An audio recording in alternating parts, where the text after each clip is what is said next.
Welcome back to this channel. Now, I've not posted on this channel for a long time, mainly because I've been busy doing a lot of things, and a lot of things have changed since I last posted on this channel. I've actually got different bikes than what I had when I last posted on this channel. In fact, I've had another bike for 18 months and then sold it. So I had a Harley-Davidson Street Glide. I'm not sure I posted anything on this channel about it. I may have done, actually. It was my pride and joy. It was a beautiful, beautiful CVO model. I absolutely loved it. Did about 7,000-8,000 miles on it, but because of a knee injury and surgery that I had, it was a heavy bike, so I ended up getting rid of it, and I got rid of it about 2 weeks ago.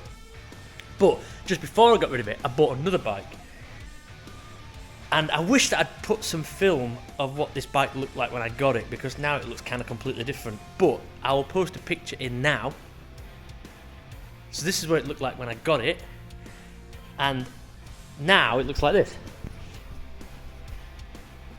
So this video is just going to be a quick little walk around of what I've done so far, because it's going to be an ongoing project, this, and there's going to be a lot changing on it, a lot of modifications done, and then hopefully at some point coming up to winter we'll strip it down and we'll paint it. So first of all, it's a custom hardtail chopper. The frame's been modified to fit this engine, which is the early carbureted twin cam engine. And it's got an S&S carb in it. It's a high compression engine. It's had loads of work on it, bored out and all that kind of stuff. So basically, I'll show you the modifications I've done. I put a new light on the front. The light that was on it was a bit pathetic, and I need really to be able to see, because I ride a lot. So I put that light on it. It's a little bit brighter. I've not quite wired it up properly yet, as you can see. I literally put that on yesterday because the forks only got put on yesterday. Now these forks, believe it or not, were 7 inches longer. And I know what 7 inches is. So I had these forks chopped down. A brilliant guy helped me with this, chopped them down. This is what was inside the forks, a bit of conduit. Now, luckily, he's changed these for aluminium, machined me some new ones, and now they're made of aluminium. But that's what we had chopped off the forks. As you can see, they've been chopped down, and then the tops have been rethreaded. And the reason why I did that, I mean, it was cool that it had that sort of raked look or whatever, but I like the look of the frame where the frame is level to the ground, whereas before it was stuck up like this. Now, that's just a personal preference. Some people might say I've ruined it. And believe, you know, it was a good-looking bike before. Don't get me wrong. I did like the look of the bike. The other thing I've taken off is the coughing tank, which again is beautiful.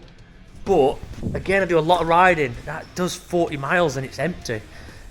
And it's 40 miles and you run out of fuel. And I have run out of fuel with it. So I've had this a couple of months now. This bike, done the forks. The tank I've changed for this Jesse James American Choppers tank. Now, this tank was a friend of mine's tank. He's had it 15 years. It's never been fitted to a bike. So I asked him if I could have a look at it. I bought it off him, not knowing if it had fit, because I rode the bike to his unit to look at it, and then had to carry the thing back. And I had it strapped. To the forks. I'll post a picture of that, actually. I've got a picture of that. Here's a picture of that. So I had it strapped to the front. Anyway, when I got back, I took the old tank off, popped that on, and it looked good and fit straight away. So I just left it on. Now, the idea was to paint it and have it painted nicely and all that, but that just... Oh, the flames, by the way, I drew them myself. You might be able to see closer up. They're not as amazing as they look from a bit further back, but I originally drew them with pencil. I've never drawn flames before, so I drew them with pencil, and then went over with Sharpie just to see if they looked good. And then I used a rust converter chemical to fill in, to colour in basically, because the tank had slight rust on it from being sat for so long. I used the rust converter. It was just an experiment, really, but obviously I want that patina look. That's why I've sanded it down afterwards, and there's patches missing and all that kind of thing. So it looks like it's been on there for a long time, but actually that's only been on there for less than 2 weeks. But the tank changed the look of the bike. Obviously, it changed the practicality of the bike because I can now ride it for longer. I think it's 12 litres, which is probably 90 miles maybe, if I'm riding it steady. But just sat right. The coffin tank, the filler cap on the coffin tank was down here, which meant that you had this much tank not being able to be used. Whereas now, the cap's right at the top, I can use the entire tank, which is amazing. I just put this on as a bit of an experiment. This is just a speedometer, a cycling speedometer thing.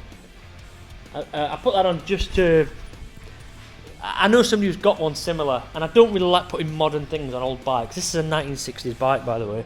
I don't like putting modern things on old bikes as such, but to be able to know how fast you're going does help. Not that... yeah, anyway, not that I go that fast really, but to be fair, it is a 1500 engine, 1560 I think it is, so it does fly. Anyway, let's walk around it some more. I've just realised that I forgot to put the brace on the forks, which is actually here, which is why I forgot it, because it just blends in. So I need to I'm going to get this out, I need to put this back on. That goes around here somewhere. So that'll be going back on today. I'll leave that there so I remember to put that back on before I go out on it tonight. I'll be going out on it tonight, weather permitting. I put this little bag on the front. That's actually got a fuel can in, but it hasn't got any fuel in yet. I put that on before I got the new fuel tank, so I'm going to take that off, potentially leave it off, or potentially just put some tools in it, just in case.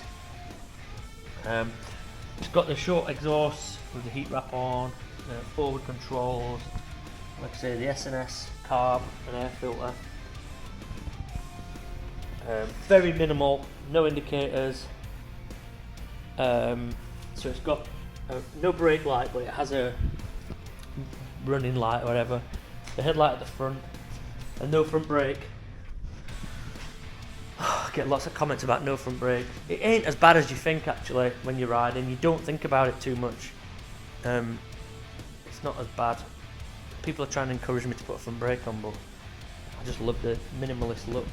That is me in a bike. The Street Glide was the opposite of that. It had so many computers, fucking stereos, sat navs, all that kind of stuff on it. It was a bit much.